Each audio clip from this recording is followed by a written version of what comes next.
morning.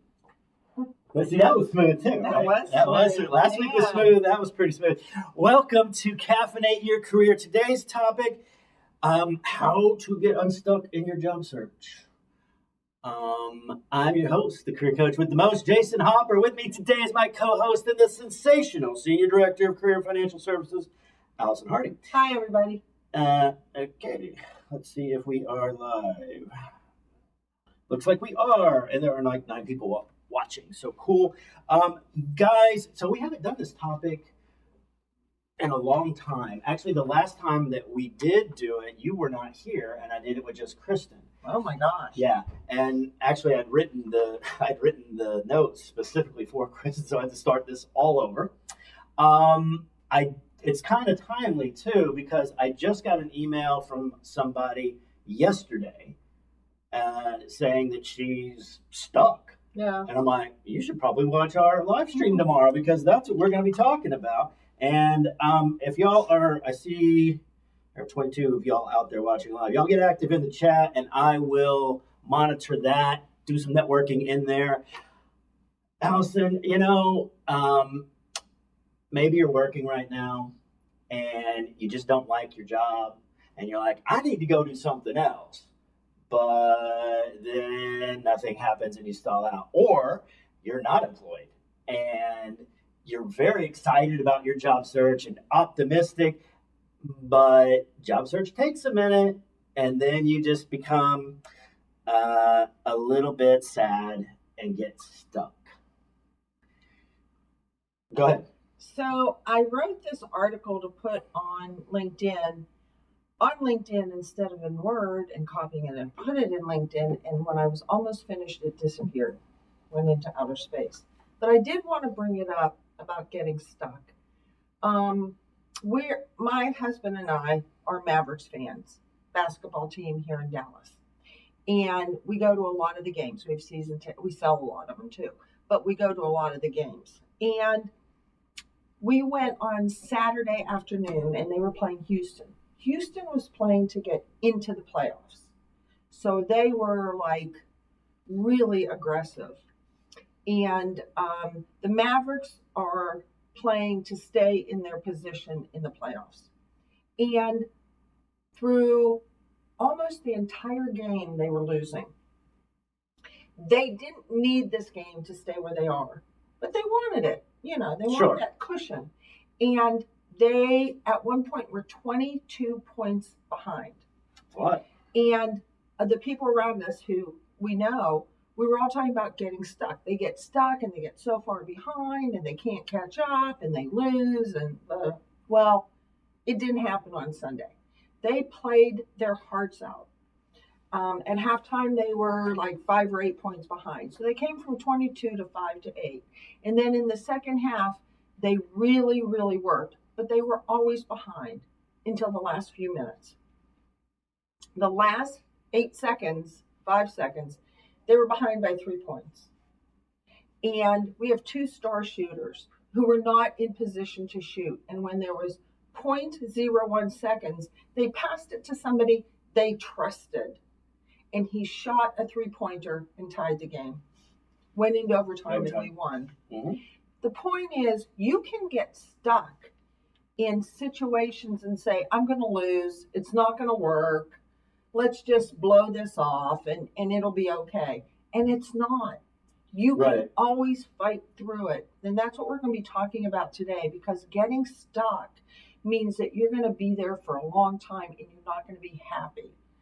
Had the Mavericks lost this game, it wasn't a make or break game, but it was an important game.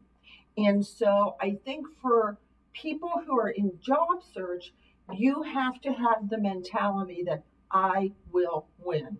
How long it's going to take, can't tell you. Right. Perfect job, not sure, but you can do it.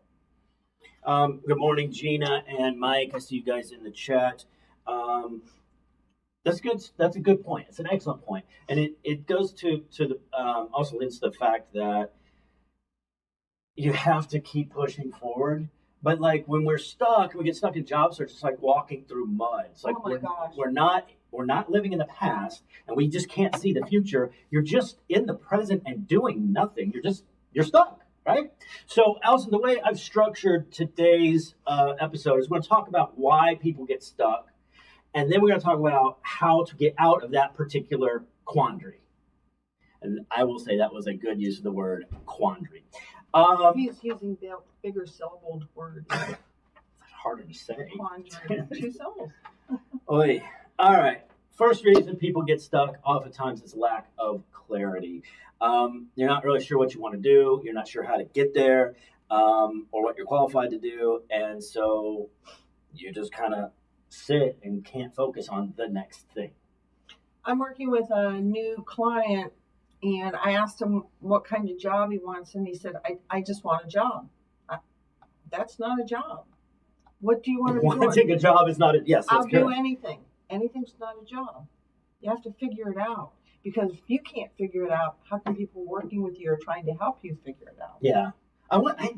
So I've got a bag that I carry. It's like my personal bag. It's got like chargers and snacks mostly is what's in there, and some gum and like other stuff. But I would tell I would work with clients and I'm like, well, I don't know. And I'm like, okay, you know what? Here's your bag. This is the magic job bag. Your job is in there. I don't care how crazy it is or what it sounds like. Tell me what it is because you know what it is. It's in this bag. And when you put like. And I had one person say, you know what I really would like to do? And I'm like, no, tell me. Like, once you kind of get into that, like, there's always something. But it could be you're stuck and scared to express it for fear of judgment. Exactly. So one of the people we work with at another agency has a big jar in her room, in her office. And when people come in and they're talking, and they, I just want a job. I'll do anything. She brings out this big jar and she has hundreds of sheets of paper in there. And she said, stick your hand in there. Whatever comes out, veterinarian. I can't do that. Okay. So now we're down to 129. Now, and they keep doing this until they start to realize you have to figure it out. Mm-hmm. This jar can't figure it out. I thought that was such a great idea. That's pretty brilliant. That lends to the next piece why people get stuck is you don't quite have the skill to do it. And then the other bit is you don't know where to go to get the skill, right? It's kind of an important piece. Here's one that we see quite a bit. You've got a poorly written resume. like it doesn't have the necessary details. You don't have anything. You don't have any achievements. You don't have anything quantifiable. You have too many bullet points. You or yeah. I mean, like I saw one the other day. One job listed this many bullet points, like almost 4 to 6 inches. Like if your resume is not well written, people aren't going to be calling you up. So, we've talked about a couple of different times that ATS system, which is the automated tracking system for resumes. Okay, and the way that works, I think many of you probably know, is that there are keywords put in, and then that system comes back and comes up with resumes. The problem, there are two. One, sometimes there aren't enough of those keywords, and so your resume will be passed over. Sometimes people try and put in every imaginable keyword possible. Keyword dump. Yeah. Yeah. Or they try and hide keywords and then do it in white, and I mean all sorts. Don't do that. Just write your resume with help from professionals. Our commercial. Oh, yes. If you need help reviewing your resume, you can give us a call at 972-437-9950, extension 379. Leave a message and somebody from the team will call you back in 24 hours. Good job. I like that. Yeah, the announcer voice. You have to be having the right words in the right places. So some keywords need to be in the professional profile or at the top. Some have to be spread out through your resume, current to older jobs, and not just on the first page, first and second page. And yes, it's okay to have 2 pages for the resume. Your resume should be 2 pages, unless you just graduated college. Right. Not networking is a big reason people get stuck. If you're not having any kind of interaction or your process is just sitting behind the computer and applying to jobs, that's not going to work. Period. I mean, it doesn't mean somebody's going to say, "Oh, I have this job." What it's going to be is that network to learn new ideas of where to get the skills that you're looking for, or meeting people who are in the same space you're in, so that you have somebody to talk to instead of your neighbor who says, "Oh, it was so easy for me to find a job." Yeah, that was 22 years ago. So, those different things are really important, to have that camaraderie with someone to be able to talk to and listen to and get skills. Yeah, I think that, and this will happen sometimes, is there are going to be plenty of people in your life to tell you things that you cannot do. Or, oh, I don't know why you are continuing to go to these meetings and talk to people when You should be in front of your you computer. should be doing something. Like, if you're not, first off, that's negative, Right. right? And you really need more of a positive mindset to be successful within your job search. So stop listening to people that probably aren't career coaches and at the least recruiters and don't know what they're talking about because they don't understand positive people. I mean, you need to be around positive people right now, and that negative atmosphere around you helps get you stuck in that I can't move forward. And that's another reason people get stuck is it's negative. Like, because job search is hard. I always say, like, if it was easy, everybody that wanted a job would have one. But it's difficult, and the longer your job search goes, the more that negativity starts to creep into your mindset, where you are starting to self-doubt, wonder if it's ever going to happen, and you start going down that spiral of despair, and you just can't get out of it. It's hard to get out of it once you start going down that spiral. It's true, and we're afraid to talk to people. When you're in job search, or you have an illness, or anything that isn't good, people have a tendency to back away and not talk about it. And so this is one of those times where you have to talk about it. You have to say to people, "Hey, I got laid off. I was there for 15 years. The company's moving, whatever it is, and I'm in job search. Do you know anything?" And you don't even have to do it like that. Just, yeah, I'm looking for a new job, period. You don't have to ask any questions, anything. Let people know. It's the best way to find another job. Absolutely. And that's another reason that people get stuck is they're so focused on one company or one specific opportunity that they overlook additional opportunities that may come down the pipe. Like, I have a client right now. She will only fly Southwest. She loves Southwest. She wants to work for Southwest in some capacity. Doesn't know what it is. And I'm like, you need more targets. She's gotten in good. She knows two of the recruiters that work there. It's like they know who she is. They keep encouraging her to apply to opportunities. They are upfront, like, that's not going to work for what you do, But like, she's only focused on that company, and I'm like, you really need to expand and think about other target companies besides Southwest. Exactly. I mean, I get it. That's the dream, but like, don't miss out on other opportunities coming down the way. Right. Sometimes we become so focused on a target that we forget the target is pretty big. So we put ourselves in a box. Oh, look, that big. Mm-hmm. And we have to grow that box. We have to grow those opportunities. And nobody's going to give you an opportunity. You have to create them. Yeah, sometimes, for sure. Yeah. Other reason people get stuck, you've got poor interview skills. You're not prepared enough. You're nervous. Your stories are too long. You don't know how to close. Happens a lot. And what do you do in case you're stuck in interviewing? You practice. And how do you practice? Well, that's coming up. But I'm going to tell you, you know what? We do have a practice interview program. We do. It is virtual, so you can do it anywhere in the world. Mock interviewing. Mock interviews. It's actually tomorrow. Actually, no, I'm sorry. I don't know what today is. We were not in the office yesterday, so it's today. It's today. We do it the second and fourth week of each month on Tuesday at 1 and 2 o'clock. I have a whole team of professionals that have extensive experience doing interviews.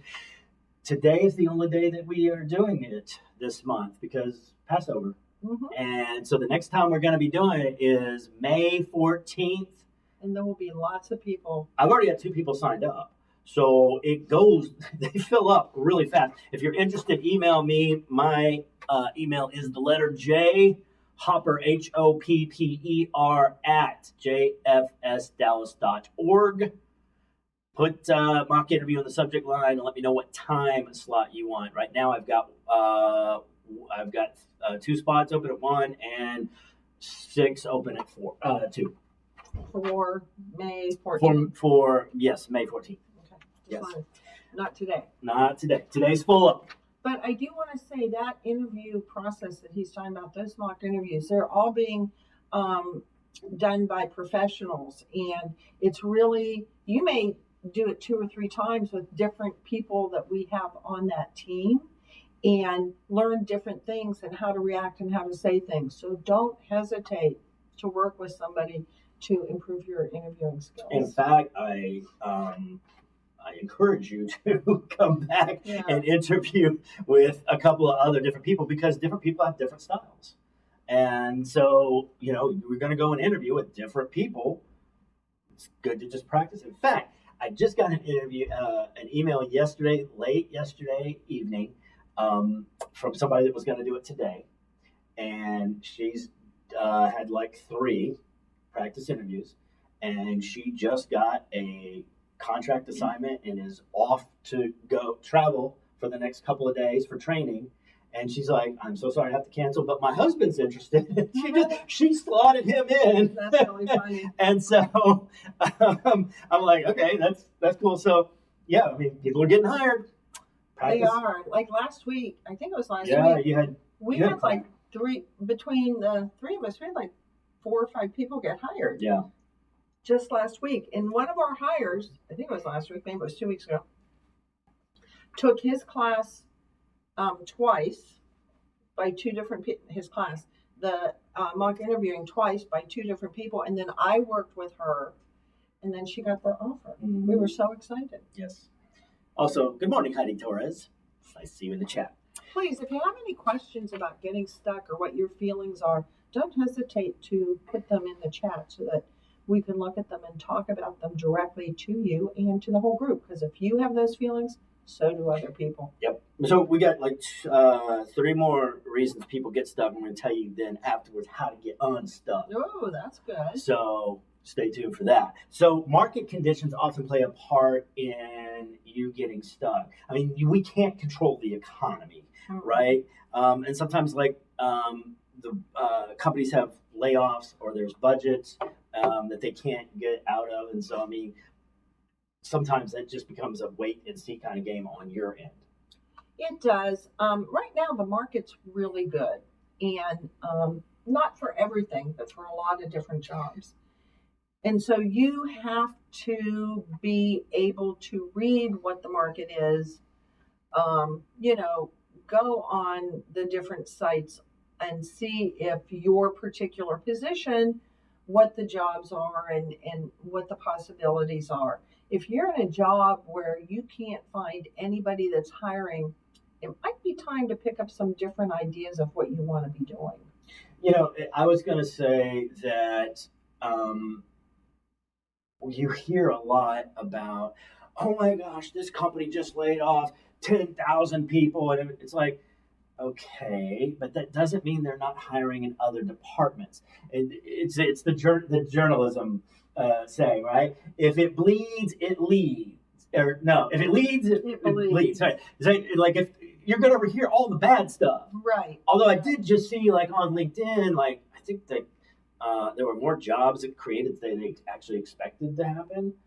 For this past month. Right. People are getting hired. People are getting hired, and they're getting hired in jobs anywhere from entry level through CEO. I mean, the whole gambit. And what Jason just said about those big giant layoffs that we all hear about, those 10,000 people, that's across the world. That's not in Dallas, Texas, or Houston, right, or in LA.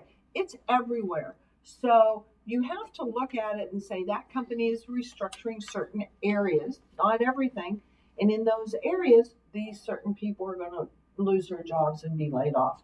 That, again, that doesn't mean that in other areas they're not hiring still. Correct. And so it's important that you just open up your visibility to what's out there for you. Speaking of being global, location is another reason that people get stuck. Like maybe the job that you want is in another state and you can't relocate, and there's just not a virtual option, right? Right. And then the last reason people often get stuck is just because of personal circumstance, whether it's health or a life event.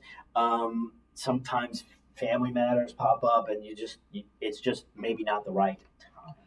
Yeah, and with so many people working virtually today, many people feel that they only want to work virtual. And in fact, I just sent an article around. I just took this off my class. What's going on over there? You and sticky stuff this morning. I know, what's not a happening good with you space today? on sticky stuff. There aren't a lot of 100% virtual jobs anymore. There just aren't. They're sort of going away. Just like before the pandemic, there were very few virtual jobs.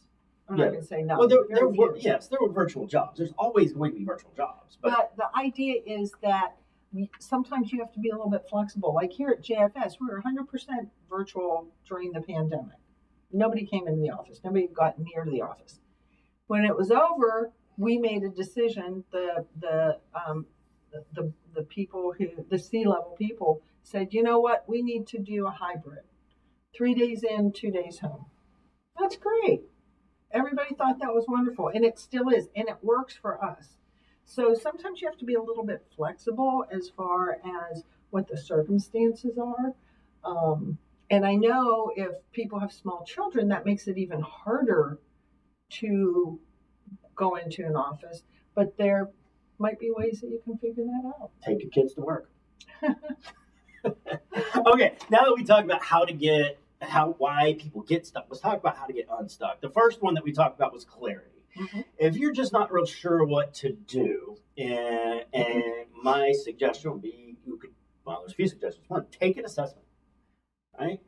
Guys, there are free assessments out there. You can go to mynextmove.org and it's a good one too. Take an assessment and kind of like look and see what things you might be interested in. You want to repeat that again? Yes, it's mynextmove.org. Also, too, like, ask your family and friends, like, what it is that you're good at. Like, because when we get stuck, it's kind of hard to see and self-reflect on, like what we might be great at or have a passion for. Like, you don't have to carry that on your own. Ask your friends and family, like, what it is you may be good at. And then, like, the other way to get some clarity is start talking to people that already have a job that you might be interested in. What do they like? Ask them, what do you like about it? What do you not like about it? How'd you get into it? You start talking to enough people, and it's either going to be, ooh, I don't think I want to do that, or, oh, that sounds interesting, and you've built kind of a map on how to get you there. So I think that's a great idea. And I'm going to use myself as an example. I had been laid off in 2008, and I actually took a long period of time off because at that time they were offering a long period of time for unemployment. And so I utilized that to figure out what I wanted to do and to volunteer at different places. And I volunteered, and one of those places I volunteered was here at JFS. So I'd never thought of working for a nonprofit. I'd never thought of doing what I'm doing here. But when the position came up and I had been volunteering and heard about it, it was like a perfect place for me. The job was something I could do and walk into and be probably somewhat confident that I could do well. And so it's that, even though I'd never thought of it, here it was. It's also close to your house. It's 2.4 miles from my house. I could have walked it all you could I got up early enough. The other So one of the other things that people get stuck is your limited skills. Like, how are we going to fix that? Well, can you upskill? Can you get a certification in that specific field? Are you able to? Can I tell people all the time? You want to figure something out? Go look at some YouTube videos. Right? YouTube just used to be like just jump. It's fabulous today. I mean, it is incredible. So what Jason is saying is 1,000% on target. If you're looking for something and you think, I might want to do that, go on YouTube and learn about it. Guess what? Maybe you do really want to do it. Maybe you don't. You know what else is on YouTube? What? Caffeinate Your Career. It is. So like last week, we lost the live feed, then it came back, and we lost it again, and then it came back again for the last 20 minutes, right? But if you want to see it in its entirety without breaks, because it was all on LinkedIn, like all three of them were on LinkedIn, and if you want to see it all without any breaks, go to YouTube and go watch that episode on how to pivot into different opportunities. You bring up a great point. That's the other reason. Like if you have the limited skill, go volunteer to do that job for a nonprofit organization and get the experience to do it. I've got a client. She wants to do social media and content creation, and that's not what she does. Her whole career has been in wellness, right? And so she went and volunteered at 3 different nonprofits to do that job and is continuing to do it. Now she just needs to get paid to do it. And so, we work on that. So, and the reason Jason is saying nonprofits, when you volunteer to nonprofit, those are nonprofit hours that the organization doesn't have to pay someone to do. And that's what funders and what we look for, people who really want to help our organization. You cannot do that at a for-profit business. So if you go into AT&T and say, I want to volunteer in your social media department, you can't do that. By law, they have to pay you. So just to let you know, you can't volunteer everywhere, but you can go in and ask them if they're hiring interns, because they do pay their interns, and that's a way for you to learn how to do those things. Yes, for sure. Also, good morning, Esther. I see you in the chat as well. And if you guys have any questions, from in the chat. I'm monitoring it, sort of. The other thing that was get your resume. You don't have a good resume. I think it's important to take time to tailor the resume to specific job postings. You were talking earlier about making sure you have those right keywords that are in your resume. Put some achievements in there, right? Like today, employers, they want to know the formula for your bullet points, which you should have 3 to 5 bullet points per employer. No more than that. How far should you go back in employment today? About 10 to 12 years. I have seen a lot of coaches like, oh no, you're experience rich. Like, list everything out. I'm not that coach. And the reason I'm not, and it has nothing to do with your age or trying to hide your age. It has everything to do with technology. Because the way technology is advancing, I guarantee you the way you did your job 10 years ago has changed. And everything past that is pretty much obsolete at this point. I was talking to Phil the other day, and he said he feels bad for people that go and get degrees in IT because within 2 to 5 years, everything that they've learned and they have that degree for is worthless because we have advanced. I mean, there are new advances in technology every single day. I just read an article. I think it's AT&T. No, not AT&T. But they're focusing on building robots, like personal, which opens up a whole other thing for robotics and opens up different jobs and different opportunities.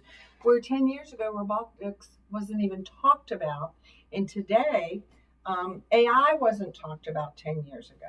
It was out there, but it wasn't mainstream employment, and today it is. Right.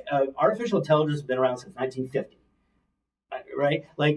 You talk about the old comic book strip. Remember, Dick Tracy, who he could talk to people as well. Now we have Apple Watches do exactly that. It's like that stuff that was like not like science fiction is actually coming true now. And so because of the way technology moves, I tell clients don't go back more than 10 years because it just doesn't. I mean, So I don't know if he's going to agree with me on this. There is some information prior to 10 years. And what I tell my clients, if it has to do with only if it has to do with the jobs you're applying for, you can put additional professional employment, and you can put the company in one bullet point that has to relate to the job description. If it doesn't, it doesn't have any value. If there's I agree. And no dates to it, no nothing. No, right. You don't want to put date, but like if there's a company that you worked for and it was the brand for that industry, like, oh my gosh, everybody that has ever worked here, they can write their own ticket. And there are some of those companies out there. And if it makes sense to have it enlisted on your resume, I think it's a good idea. It's just a matter of what's gonna, Again, it's that, does it relate? It doesn't mean you have to put every place you worked, because the way they're designing rooms today, if you're an interior decorator, the way they did it 20 years ago, they had no schematics, they had no computers, they had no nothing, and today it's all computerized. Right. These are the colors, this is where the couch is going to go, this is the type of rug you should have. If you don't have that skill, just because you worked at ABC company doesn't mean that you can get a job doing that today without that additional training and skill. Yeah. I mean, again, you may have to upskill to get to where you want to go. Exactly. Also, too, I think it's a good idea to have some kind of digital presence. LinkedIn, of course, for sure. You can create a portfolio. It's, again, one of the client that was trying to do social media. She created a portfolio to showcase the things that she's written or the graphics that she's come up with, that kind of thing.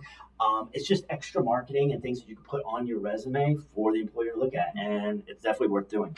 So networking. If you're not networking, talking to people. We talked about that. Yeah. 85% of jobs are filled through some form of networking. Say that number again. 85%, Allison.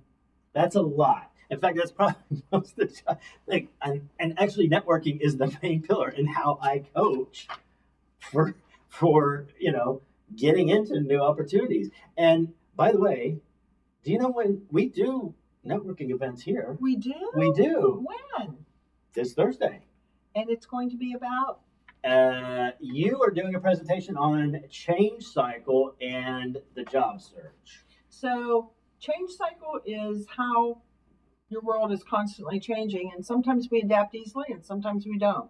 And we're going to talk about that and get into the specifics, how you can help yourself improve and adapt. And this is good. It's 3:00 Central, Thursday, and we have a hybrid. Oh my goodness. Yes. So if you want to watch it on Zoom, you can do that as well. In fact, I did an email blast. A lot of people. But if you're interested, again, I will send you the Zoom link just directly.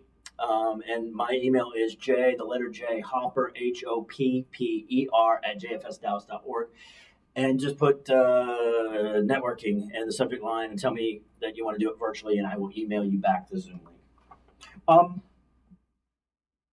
So Heidi Torres says, recently I had the pleasure of attending a networking event, albeit initial feeling unmotivated. However, everything changed when a net friend reached out seeking help with her resume and mentioned that she'd be at the event. I immediately saw an opportunity to assist and promised to meet her at Frisco Connect. This newfound purpose infused me with an energy and ended up having an incredible how lending a helping hand can turn into a mundane task into a fulfilling experience. Thank you, Heidi, what a nice for sharing story. Thank you. That. And also, too, I did see you virtually on Frisco Connect. I saw your LinkedIn post. She had her picture with Foster Williams and I saw that. Yeah, some other people as well. So where do you go to network, Allison? Jewish Family Service. That's right. We're gonna. That's a good plug. You can come here. You can go to church. You can go to synagogue. You can go to the gym, your rec center, anywhere there's people. Really. And I've talked about this so many times. We had a client who was going to the gym, and anyway, he wanted a job at Baylor. He worked out next to this guy early in the morning, who was on the treadmill. They didn't talk for months and months and months. And finally one day he said to the guy, "Hey, what's your name? We're next to each other all the time, blah, blah, blah." And it turns out this guy was HR at Baylor. My client had applied like 3 or 4 times, never heard a word. And he said, "Oh, you are?" He said, "You got an awful department." And the guy looked at him and was like, "What? Whoa, what?" And he told him, he said, "I've applied 4 times and I've never heard a word, not one thing." And guess what? That afternoon he heard, and he ended up getting hired because he was qualified, but it was a part-time position. He was an older adult. That's what he wanted, and it worked out. So, and a friend of ours just told me this story this weekend, applied at Southwest Airlines for a position, and was told he was not qualified for the position, and he was all bummed out. The next day he got a phone call, and they said, "You're not qualified for that position, but we have 2 other positions we would like you to apply for that we think better suit what your skills are." So companies do look at that. I wanted to, and one of the things I stressed is, even though you didn't get the job, please write a thank you. Let them know that you're still interested, which he did do. I don't know if that was beneficial or not, because he got the phone call the next day. But just because you don't fit one job at a company doesn't mean that company is not for you. Yeah. Well, I mean, there's other. And don't let it, put you in this stuck. Don't get in the stuck position. Esther asked what it was I said about the downward spiral. That would be a brilliant title for the book. I think that's just what I said was the downward spiral. And I use that term a lot. It is one of my favorite Nine Inch Nails albums, to be honest with you. That's where that comes from. But we will be talking about that downward spiral on Thursday. Because, that's part of change cycle. We don't like change most of the time. Yeah. We like to get up at 6, go work out, take a shower, comb my hair, brush teeth. We like routine. Yeah. When that routine changes, it sort of sends us off to the left lane. And then Heidi said that you can never have too many net friends. Never. And thank you, Heidi, for that. You meet them in real life, right? So interviewing. We talked about practice interviewing. So guys, not only we have the practice interview events twice a month, but also too, you can have AI list out industry-specific questions for you that you could go and practice. I did this with a client who is a change manager and had ChatGPT. I asked ChatGPT, list out interview questions for a change management position. 12 popped up. Gave her the list, go practice, right? Those are things that could pop up. You can, in fact, get onto a Zoom for yourself, record it, and practice answering just general interview questions.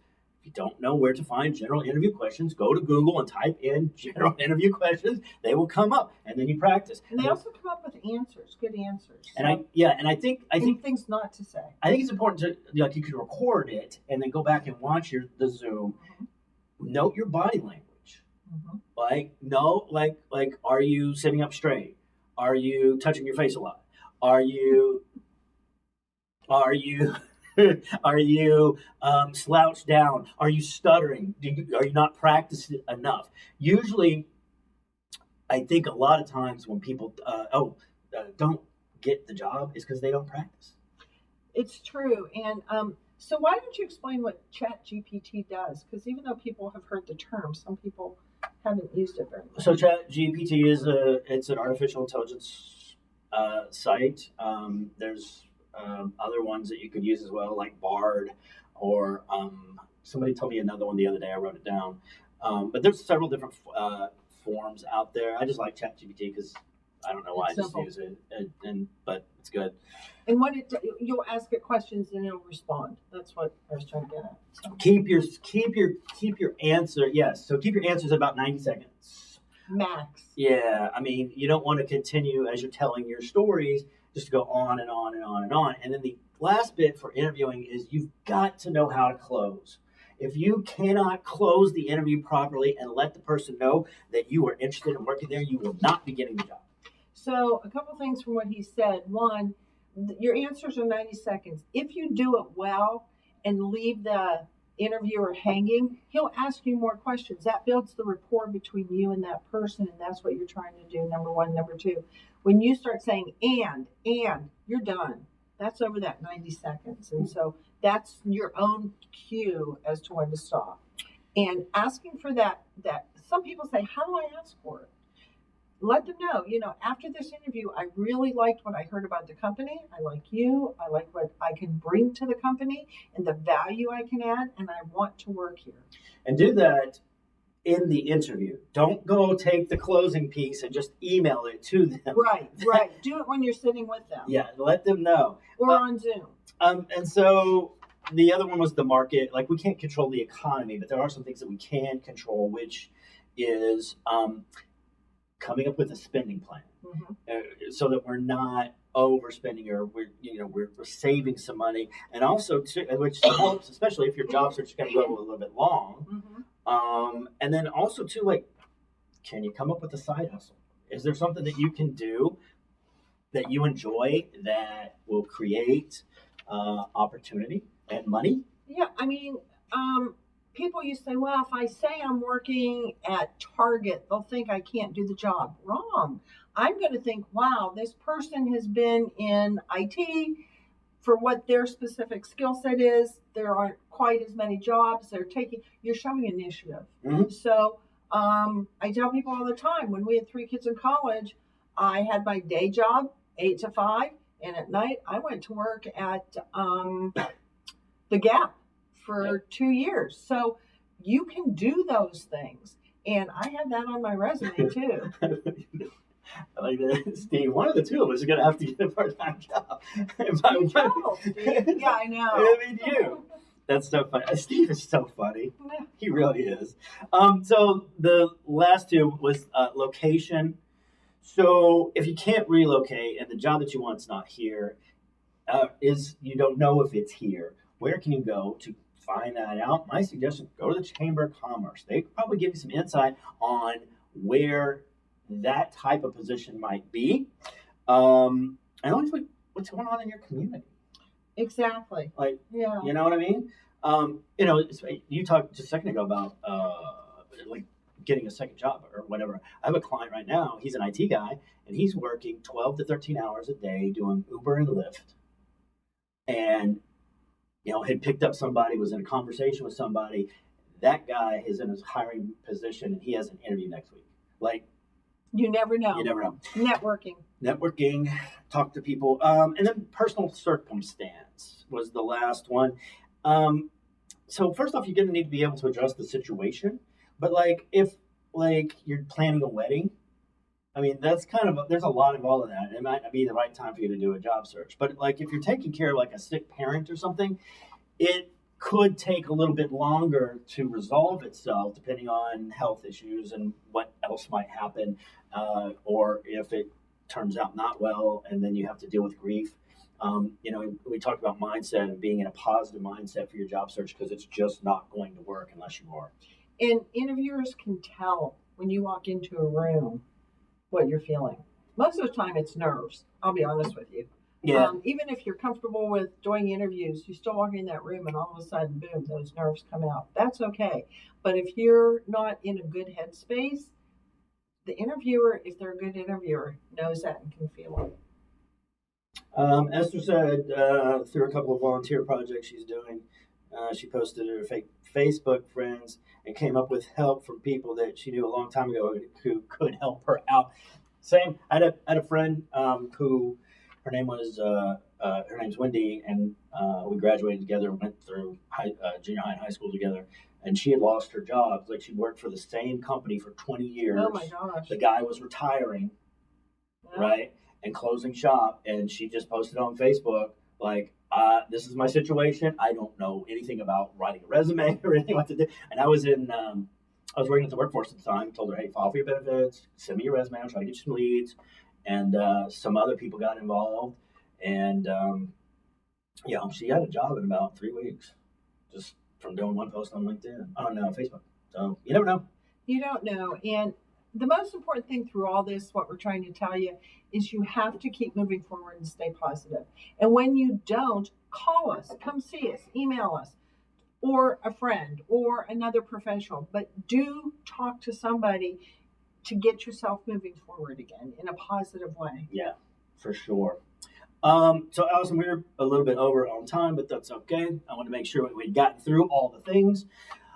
A fun question for the day. Do you have one? I do. Okay, you're looking at me like you've got one because I know you didn't like last week's question. Yeah, that was awful. What'd you think of the eclipse? Was it everything you thought? Actually, it was a lot more than I thought. I wasn't really sure what to think about it. I thought it was super cool.